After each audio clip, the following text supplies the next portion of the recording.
Greetings, true believers.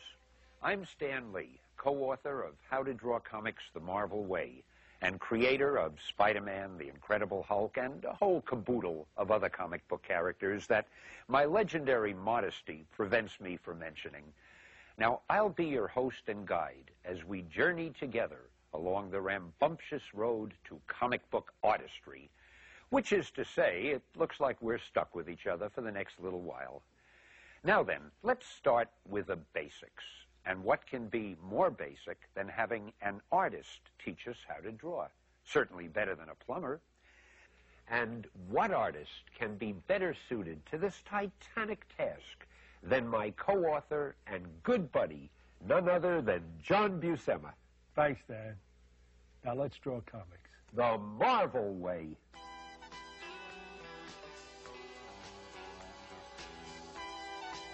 The first thing you'll need is a drawing surface. It can be a table like this one, or even a flat board you can place on your lap. So, next you'll need some drawing paper. Marvel artists use 2-ply Bristol board, large enough to accommodate artwork 10 by 15 inches. You'll also need push pins to keep your paper from slipping off the board. Thumbtacks work, so will tape. Of course, you'll need a pencil. You didn't think it would be so complicated, did you? Now, some artists prefer a soft lead pencil, like the one John is using.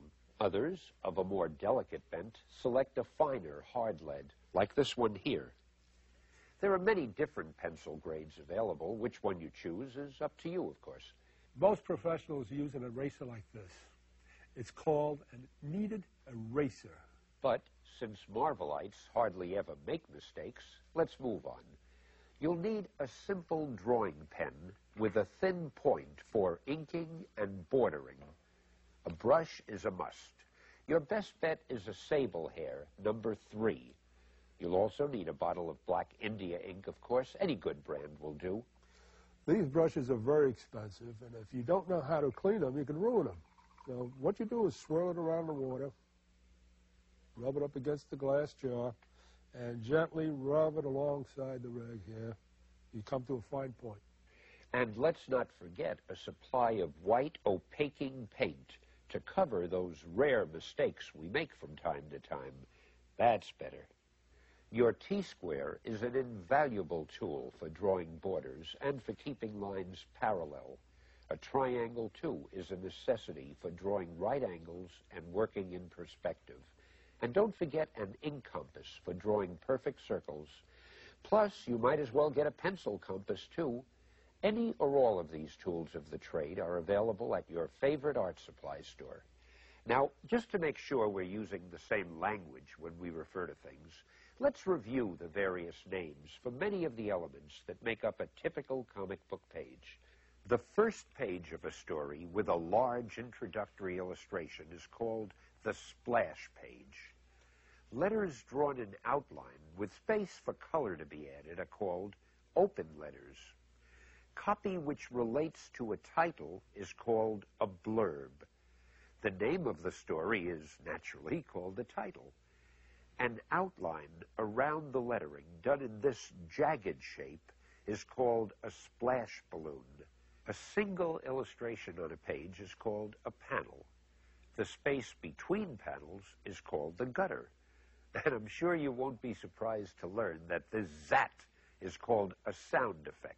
Copy which represents what a character is thinking is, logically enough, a thought balloon. The little connecting circles on the thought balloons are called bubbles. I mean, we'd feel silly calling them squares. The regular speech indicators are the all-important dialogue balloons. The connecting arrows on the dialogue balloon showing who is speaking are called pointers. The words in the balloons which are lettered heavier than the other words are referred to as bold words or bold lettering. And this is my favorite part, where the names are.